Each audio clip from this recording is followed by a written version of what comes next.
Hi guys, and welcome back to the channel. We are continuing Avatar The Last Airbender. This is Book 1, Chapter 20, titled The Siege of the North, Part 2. We just watched Part 1, and we're just ready to press play on Part 2. So unless you have anything you want to say before we start the whole thing. Nope. Alrighty, let's just get into it. You can of course, you can of course always check out our full-length reactions for Avatar and all the other shows that we are watching on our Patreon page. The link is down in the description below. And let's go. Yes, please.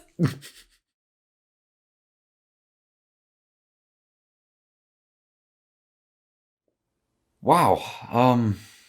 Things did not go down the way I expected them to in this episode at all. Me which neither. is that's a total that's definitely a compliment to the series that it's able to surprise us in such a way that we were getting some of it like confirmed and then there's a lot of red herrings and Yeah. but that was a really good finale and one where they definitely laid the groundwork for what's to come, or some of it at least. Yeah. But they successfully defended the water tribe in the north. Wow, yeah, I don't know where to start. Well, at least we have Commander Chow out of the... He's out of the picture. Yeah. He must be. I thought it was a little bit unnecessary somehow, but if that's the way they're going to introduce the next big baddie... Yeah, which is then probably gonna be the sister. Yeah, exactly. Zuko's sister, who's this amazing prodigy who's just been handed everything in life and a lot of talent, and it's always doing the right thing, it seems like. When Zuko was at least pretty jealous of her. Yeah, is what I gather. And suddenly we understand a lot more about his character. Once again, that, only...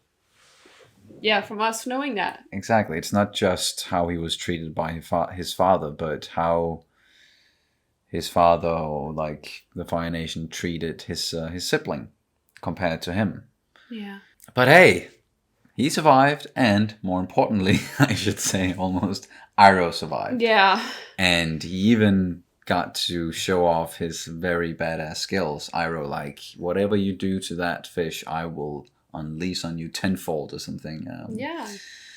And he made quick work of those Fire Nation soldiers, so much so that that Zhao, he was just like, nope, I'm not having any of this. I'm not gonna fight this guy. And I think it was someone in the comments who also mentioned like Iroh, like he's being called the Dragon of the West. The Dragon of the West, yeah, I think, but he's never called himself that. He's never been like, fear my superior abilities or anything like that. He's always very humble, very down to earth. It's always others that has been like, Dragon of the West, and we respect you and all that stuff. You're a great general. But they also keep bringing up that famous defeat of his, but I feel like there's definitely more to it. Yeah. And especially knowing that he lost his son. We also know that he has a sudden run-in with the spirit world, that he was went there at some point. That might have been from back then, and that would have been what happened or something. Like he lost his son and went into the spirit world to try and get him back or something like that. I don't know, but I'm just glad that he survived and he can keep on being a father figure for Zuko, because he really needs that. And Iroh is such a good guy overall. He lent out a lot of wisdom in this one, with the spirits being in balance and all of this, and how he was never working against our heroes. Not really. Like he definitely understood that. Okay, even though I am of the Fire Nation and I owe them my allegiance, it doesn't, like, as soon as Zhao, he was like, I'm gonna mess with the spirits. That's when Iroh was like, no, that's gonna mess with the whole balance. That's not what we're trying to do here. Like, we're trying to conquer these people and the Fire Nation, like, for them to gain, complete control over everything, it seems like. But he really does not, like, he's just drawing a line in the sand when it comes to the spirits and messing with the whole balance thing of the world, because the moon, everybody needs the moon, not just the waterbenders. No, the moon is very important for all of us. And I think this whole thing with balance and yin yang and everything, I think it's of course it's a trope, so I don't even think we have to delve too much into it. No, we all know about, that whole balance thing and the balance between good and evil, dark side of the force and the light side of the force, just to bring that whole thing up again and the similarities. But yeah, we know those tropes and they are utilizing them pretty well, I think. Yeah. But yeah, when it comes to the moon spirit, we lost it for a little bit there. And they did some pretty cool / scary things visually with it turning red and then completely black and white. Black. Like it just snuffed out all the color, all the light in the world as soon as the moon spirit died. Because only death was left. Yeah. And then we got a sacrifice. I did not see that coming. I did not see that coming as well. At all. I was like, okay, they're telling us this like about her for a reason, of course. So I thought that maybe she was going to be able to, do something and help in some way with the whole spirit thing. But I did not expect for her to, sacrifice her life to become the new moon spirits. So that was pretty sad, actually. I was actually not completely wrong when I said that the moon spirit was kind of like the daughter, like the princess. Yeah, you're just a little bit premature there. Yeah. That she hadn't become the moon spirit yet, but that was her destiny. And even her father was like, I knew this day was coming. I'm proud of her, but immensely sad as well, which is very understandable. Like you did just lose your daughter, even though your only daughter. Yeah. Even though what she did saved all of you. So yeah, her and Aang were kind of the MVPs of this one. Yeah, and speaking about Aang, we saw how he went completely Avatar mode. Yeah, and he went into this. I would even say that's even more like the blue spirit, spirit. But because it was basically one big blue spirit. Yeah. And I think this is the first time I actually realized that whenever he goes into Avatar mode, it's when he's connecting and bridging between spirit and material world. Yeah.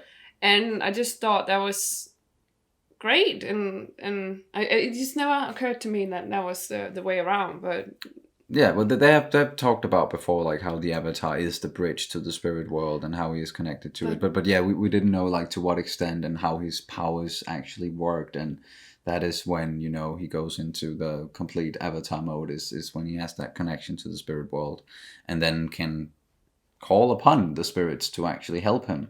And so the spirit that he was utilizing in the end there, that wasn't the moon spirit, I'm gathering. That was the spirit of the ocean then, like the other fish, because that's what the yin and yang was. It was the moon and the sea always pushing and pulling.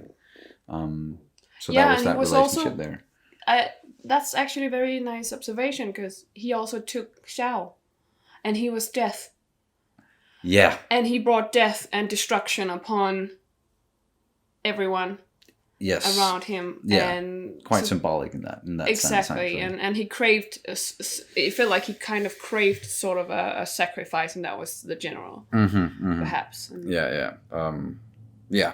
Scary stuff. And even Zuko, he tried to save him, but he did not want to be saved by Zuko. So that was the thing. I was a little bit confused about that, but thank you. Yeah, I think that was why he was like, no, I don't want you to save me. Like his own pride was like, no, I'd rather fucking die than having you save my ass. So yeah, good riddance, I'd say. I'm still waiting for that redemption arc though. Yeah, it's gonna come. It's gonna come.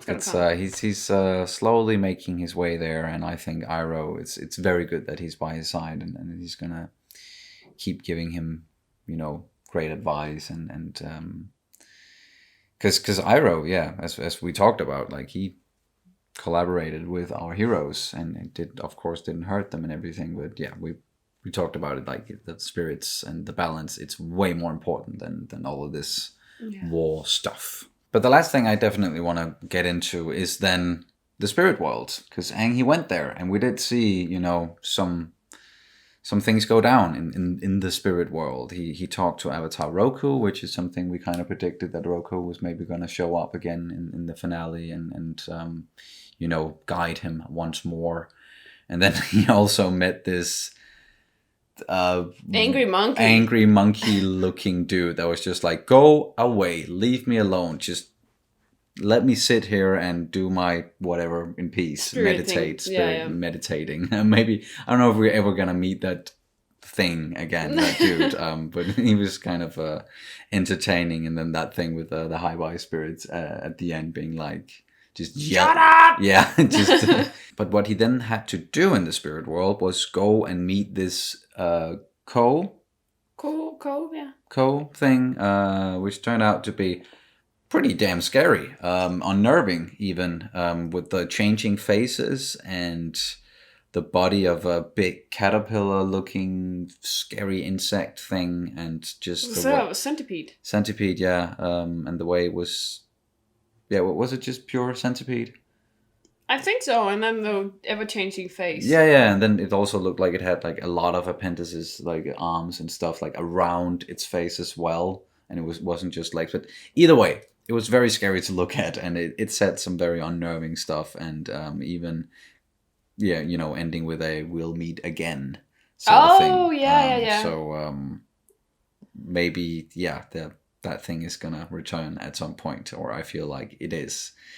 And yikes, talking about something about like one of the previous avatars trying to kill it, and obviously not succeeding because of it killing the love of that avatar's life. And that was just possibly the avatar himself. Yeah, it was just some real scary stuff right there, and a very unnerving character. But very interesting and intriguing as well, I'd say. Definitely. Everything that's going on with these spirits and in the spirit world, I find really fascinating. But yeah, I think that's pretty much going to do it, unless you have anything else. No. Yeah, we've laid the groundwork now for what's to come, or some of the stuff that's to come in the next book, including, as we said up top, the sister of Zuko that kind of got assigned to a mission there at the end by the Fire Lord himself, Mark Hamill.